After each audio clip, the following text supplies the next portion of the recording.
Imaginez entrer dans un bain public dans la Rome antique. L'air est saturé de vapeur, le marbre blanc renvoie les dernières lueurs du soleil couchant, et, tout autour de vous, des hommes et des femmes nus parlent à voix basse, rient, complotent. Sénateurs, marchands, poètes, soldats, tous partagent le même espace, sans distinction de classe ni de rang. Ce qui, pour beaucoup, semblait être un lieu de détente et de purification, se révélait souvent être un théâtre secret de passions interdites, d'alliances discrètes et de crimes qui allaient marquer l'histoire. Les thermes, au-delà de leur fonction d'hygiène, étaient le cœur battant de la vie sociale romaine. Mais derrière les colonnes de marbre et les bassins fumants se cachaient des secrets que peu osaient murmurer. L'un des épisodes les plus sombres s'est déroulé au tout début de l'année 1193. Rome célébrait l'arrivée d'une nouvelle ère, mais derrière les murs du palais impérial, l'empereur Commode, connu pour sa mégalomanie et son obsession pour les combats de gladiateurs, ignorait que sa fin approchait. Fidèle à son habitude, il s'était retiré dans son bain privé, l'un des plus luxueux du complexe impérial. Ce qu'il ne savait pas, c'est que cette nuit-là, ses ennemis les plus proches avaient décidé que ce serait la dernière. Marcia, sa maîtresse, Éclectus, son chambellan, et Laëtus, le préfet de la garde, ne supportaient plus ses caprices ni sa cruauté. Ils avaient tenté, en vain, de l'empoisonner. Il ne restait qu'une seule option, la force. Ils firent devenir Narcisse, l'entraîneur personnel de l'empereur, un homme robuste et silencieux. Sa mission était claire: mettre fin à la vie de Commode pendant qu'il se détendait. Lorsque Narcisse entra dans la salle, le brouillard de vapeur couvrait déjà les murs de marbre. Commode, confiant, ne se doutait de rien. En quelques secondes, le silence du bain fut brisé par la lutte mortelle. Narcisse l'étrangla de ses propres mains. Là, dans cet espace où l'eau chaude symbolisait le plaisir et la paix, elle devint soudain le tombeau de l'empereur. Le lendemain, Rome se réveilla sans savoir que son dirigeant avait été assassiné dans le secret le plus total. La mort de Commode marqua la fin d'une dynastie et le début d'une nouvelle ère de troubles. Elle montra surtout que, même entouré de marbre, de richesse et de luxe, personne n'était à l'abri de la trahison. Si vous aimez découvrir les histoires cachées derrière les façades officielles de l'histoire, je vous invite à vous abonner à la chaîne Historien Silencieux, à aimer cette vidéo et à partager vos impressions dans les commentaires. Cela nous aide énormément à continuer à vous raconter ces récits fascinants que peu de livres osent révéler. Merci infiniment pour votre soutien. Mais les termes romains ne se limitaient pas aux intrigues politiques. Ils furent aussi les témoins de rumeurs et de scandales qui ont traversé les siècles. Parmi les plus persistants, celui qui entoure Faustina la Jeune, l'épouse de l'empereur philosophe Marc Aurèle. Les chroniqueurs de l'époque la décrivaient comme une femme belle, élégante, mais aussi enveloppée de mystères et de soupçons. L'une des histoires les plus choquantes raconte qu'elle serait tombée éperdument amoureuse d'un gladiateur. Sa passion était, dit-on, si forte qu'elle menaçait la réputation de l'empereur lui-même. Désespéré, Marc Aurèle, selon certaines sources antiques, consulta des astrologues chaldéens pour trouver une solution. Leur réponse, si elle est vraie, est d'une brutalité inouïe. Pour briser l'emprise de cette obsession, Faustina devait se baigner dans le sang du gladiateur avant de pouvoir retrouver son époux. Selon la rumeur, le gladiateur fut exécuté et son sang fut recueilli dans un bassin privé. Faustina y serait entrée, accomplissant un rituel macabre. Le marbre, la vapeur et la chaleur se mêlèrent alors à la couleur rouge du sacrifice. Était-ce un fait historique ou une invention destinée à discréditer l'impératrice? Personne ne le sait vraiment. Mais le simple fait que cette histoire ait été répétée avec autant de force à travers les siècles révèle un trait fondamental de la société romaine. Une fascination intense pour le grotesque, le scandale et les secrets les plus sombres des élites. Vrai ou non, ce récit transforma ce bain privé en une légende qui résonna longtemps dans les couloirs du pouvoir. Plus loin, un autre scandale fit trembler les fondations morales de l'Empire. Les sombres plaisirs de l'empereur Tibère à Capri, lorsqu'il décida de s'éloigner de Rome pour gouverner depuis cette île paradisiaque, beaucoup crurent qu'il cherchait la paix et la solitude. Mais derrière les jardins secrets et les thermes privés de la Villa Jovis, une autre réalité se dessinait. Selon l'historien Suétone, Tibère transforma son palais en un sanctuaire de plaisirs interdits. Des rumeurs persistantes racontaient qu'il avait rassemblé autour de lui un groupe de très jeunes esclaves qu'il surnommait ses poissons. On disait qu'il nageait autour de lui dans ses piscines privées, exécutant des jeux et des gestes que les mentalités modernes jugeraient profondément troublants. Ces activités, soigneusement dissimulées derrière les murs des thermes, finirent par alimenter une image d'excès et de décadence. Les chroniqueurs rapportent que, pour satisfaire ses désirs, l'empereur avait fait aménager des salles secrètes, à l'abri des regards, où se déroulaient ces scènes. Tibère, autrefois respecté comme un général brillant, devint progressivement pour beaucoup le symbole de la corruption morale de l'élite romaine. Certains historiens contemporains estiment que ces récits furent peut-être exagérés, voire inventés, par ses ennemis politiques. Mais peu importe que ces scandales soient vrais ou embellis, la rumeur devint réalité dans l'imaginaire collectif. Capri, jadis perçu comme un paradis, se transforma en une île associée à la perversion et à l'ombre. Les thermes, censés être des lieux de purification et de repos, devinrent ainsi les témoins muets des désirs les plus obscurs, des intrigues les plus secrètes et des tragédies les plus sanglantes de la Rome impériale. Là où la vapeur masquait les regards, les âmes se révélaient dans toute leur complexité. À première vue, les thermes publics de Rome semblaient incarner l'harmonie parfaite entre hygiène, loisirs et vie sociale.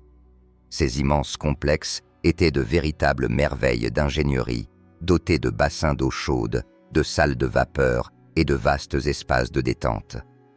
Chaque jour, des centaines de citoyens les fréquentaient, et ce mélange d'origine sociale était unique dans l'histoire.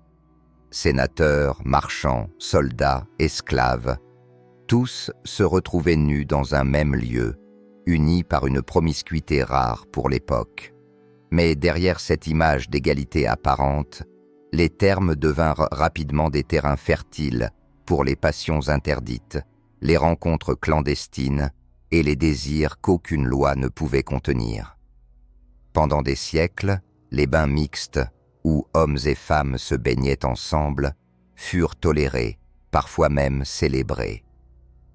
Le poète Martial, célèbre pour son goût du scandale, louait sans détour ces espaces de liberté charnelle et de tentation. Pour lui, ces bains étaient une fête pour les yeux, un théâtre où la nudité des corps offrait des plaisirs subtils aux spectateurs. Mais tous ne partageaient pas cette vision. D'autres écrivains, comme Juvénal et Sénèque, dénonçaient avec vigueur ce qu'ils considéraient comme une décadence insupportable. Selon eux, les thermes étaient devenus des lieux de luxure où les mœurs se dissolvaient dans la vapeur brûlante. Ils affirmaient que des femmes issues des familles les plus nobles en sortaient plus troublées qu'elles n'y étaient entrées. La situation devint si préoccupante que plusieurs empereurs tentèrent de rétablir l'ordre moral. L'empereur Hadrien tenta d'interdire les bains mixtes, suivi plus tard par Marc Aurèle et Alexandre Sévère, mais sans succès.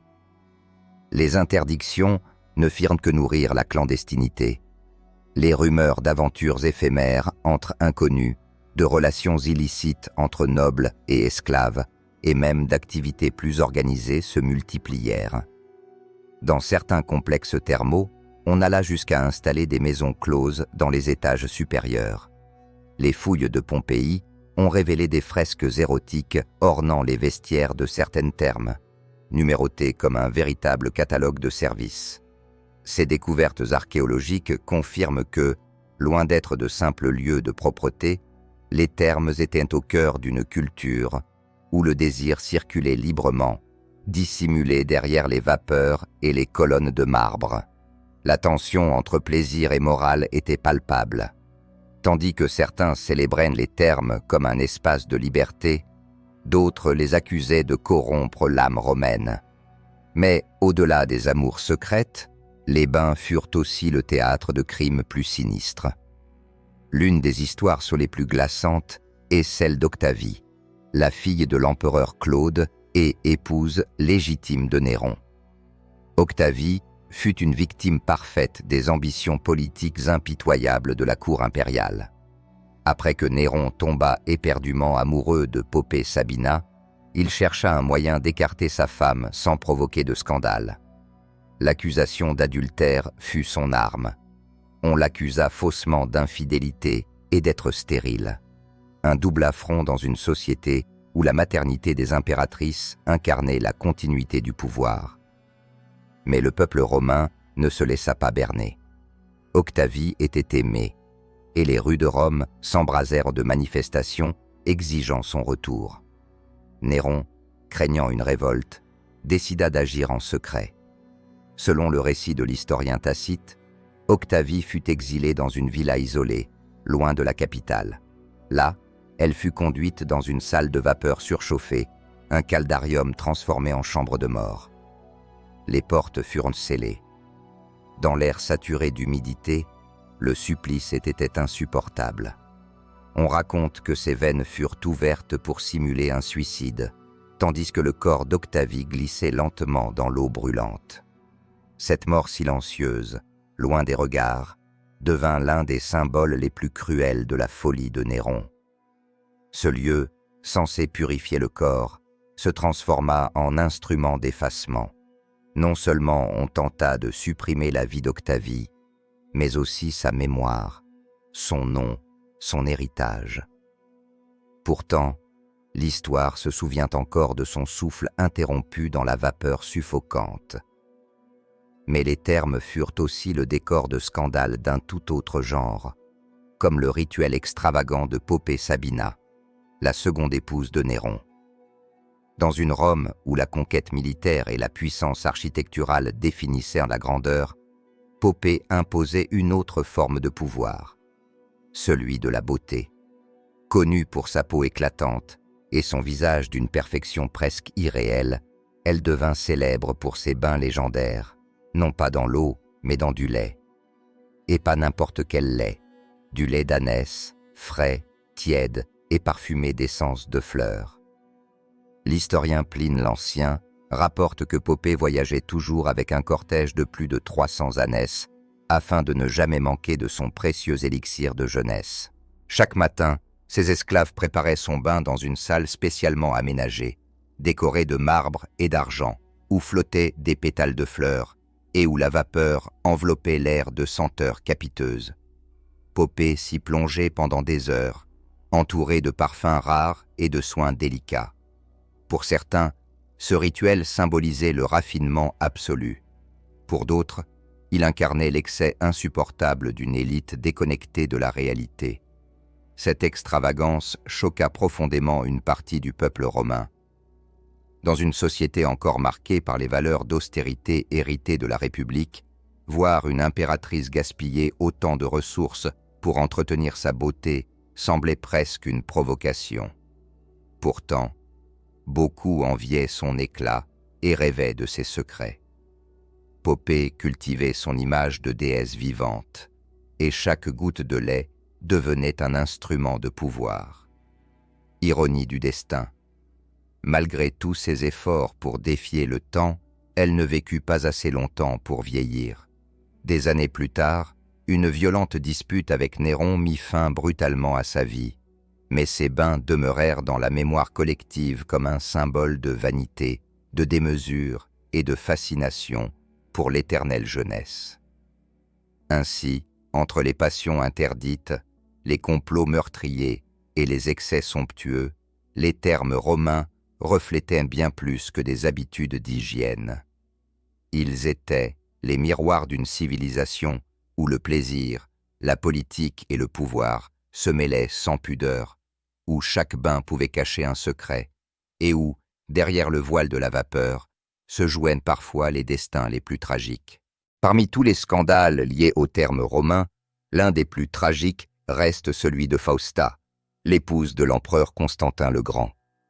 Constantin, figure charismatique de l'histoire, est souvent célébré comme celui qui légalisa le christianisme et unifia l'Empire sous une nouvelle lumière spirituelle.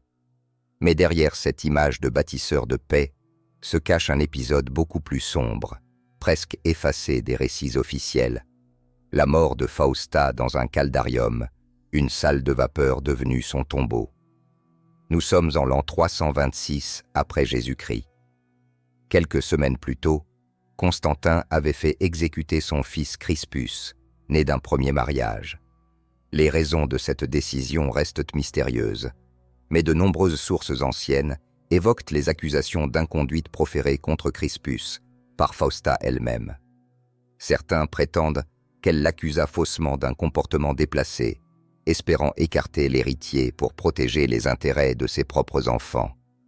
D'autres pensent qu'une tension profonde et des rivalités personnelles empoisonnaient leurs relations.